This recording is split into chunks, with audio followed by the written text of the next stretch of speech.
शिवा अपने बेटे के साथ खाली सड़कों पर घूमने लगा। राजू बोला, पापा मुझे बहुत भूख लगी है। तो शिवा ने उससे कहा, चलो मैं तुम्हें पिज्जा खिलाता हूँ। शिवा के सामने एक छोटा सा पिज्जा स्टॉल था। वह स्टॉल महेश का था। महेश कभी शिवा के रेस्टोरेंट द हेवन में काम करता था। शिवा ने उससे पूछा, हेलो महेश, कैसे हो? एक पिज्ज़ा मिलेगा? शिवा सर आप? हाँ ज़रूर पिज्ज़ा मिलेगा। शिवा अपना पर्स देखते हुए कहता है, नहीं महेश, रहने दो, मेरे पास पैसे नहीं हैं। पर पापा मुझे वो चाहिए। मुझे माफ़ कर दो बेटा, मुझे नौकरी मिल जाने के बाद मैं वादा करता हूँ तुम कभी भूखे नहीं रहोगे। सर आपके बहुत एहसान है मुझ पर, आप ये पिज़्ज़ा फ्री में ले लीजिए।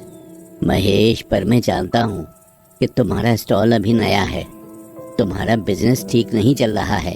हाँ सर, ये बात सच है, मेरे पास ज़्यादा ग्राहक नहीं हैं, लेकिन ये भूखे होने से ज़्यादा बुरा नहीं है। और वैसे भी मुझे इस बात का पूरा यकीन है, जो जैसा बीज बोता है वो वैसे ही फसल काटता है। ये लो बेटा तुम्हारा पिज़्ज़ा। अरे शर्माओ मत, ले लो। हाँ बेटा ले लो। राजू पिज्जा ले आता है। तुम्हारा शुक्रिया महेश, मैं तुम्हारा एहसान कैसे चुकाऊंगा। आज ओबेरॉय वाइल्ड फ्लावर में मेरा इंटरव्यू है, नौकरी मिलते ही मैं तुम्हारे सारे पैसे चुका दूंगा। Oberoi wild flower? अरे वाह, ये तो शहर का सबसे बड़ा रेस्टोरेंट है। Good luck sir. जब तक आपका इंटरव्यू नहीं हो जाता, आप चाहें तो राजू को मेरे पास छोड़ सकते हैं। महेश तुम बहुत अच्छे हो, मैं तुम्हें कभी नहीं भूलूंगा। इतना कहकर शिवा इंटरव्यू के लिए चला जाता है। जैसे ही शिवा होटल के अंदर कदम रखता है, तभी होटल का मैनेजर कहता है, माफ़ कीजिएगा सर, यहाँ बेघर लोगों को अलाउ नहीं किया जाता है। मैं यहाँ इंटरव्यू के लिए आया हूँ। मिस्टर ओबेरॉय मेरा इंतज़ार कर रहे हैं, क्या आप उन्हें बता देंगे? ठीक है सर, आपसे कोई मिलने आया है। ओके चलो।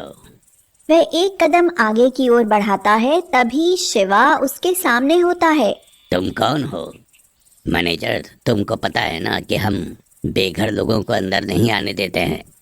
सर मैंने उनसे यही कहा था, लेकिन उन्होंने कहा आज उनका इंटरव्यू है।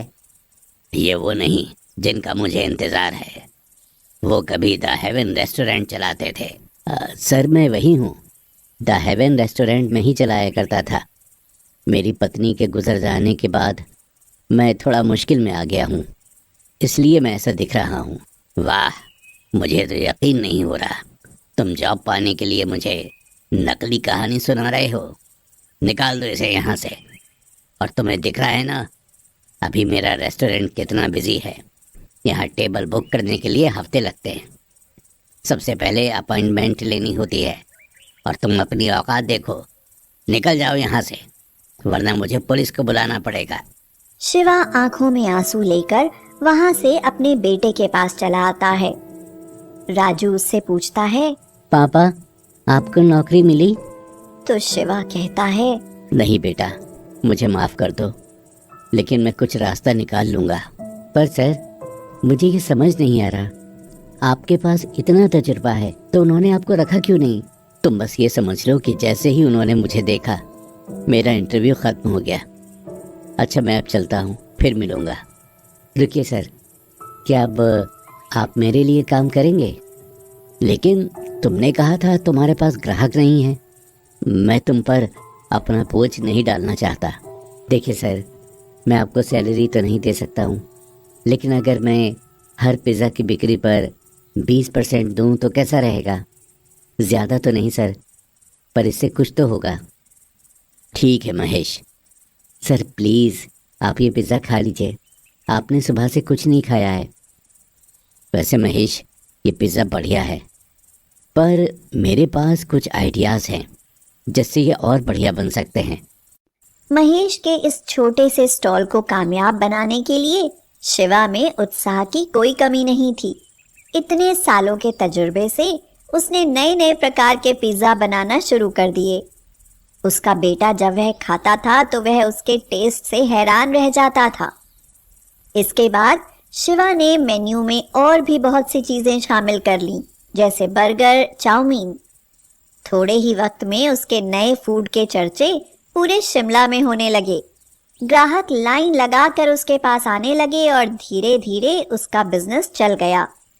जैसे जैसे पिज्जा स्टॉल पर नए नए खाने की खबर फैली, और भी ज्यादा ग्राहक आने लगे जो शिवा का खाना खाने के लिए उतावले थे। इस मशहूर पिज्जा स्टॉल को चलाने वाले शख्स एक बेघर इंसान से शानदार शेफ बनने के सफर की कहानी को कवर करने के लिए न्यूज़ रिपोर्टर भी वहां आ पहुंचे।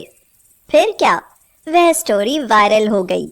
इससे और ज्यादा ग्राहक स्टॉल पर जुटने लगे और फिर एक दिन ओबरॉय उससे मिलने के लिए वहां पहुंचा और इतनी लंबी लाइन देखकर कहता है, अब मुझे पता चला कि मेरे रेस्टोरेंट में कोई खाना खाने क्यों नहीं आ रहा है।